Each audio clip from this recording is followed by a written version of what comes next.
Ever wished you could speed up your work in Microsoft Office? Keep watching to find out.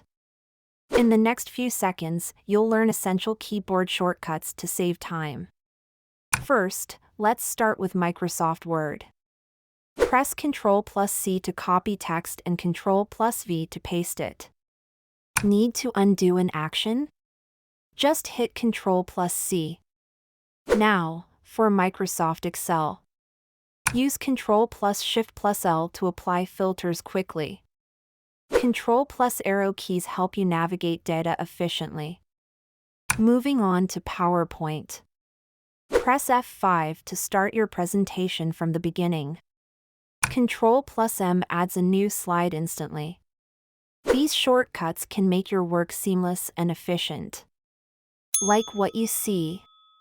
Subscribe for more productivity tips.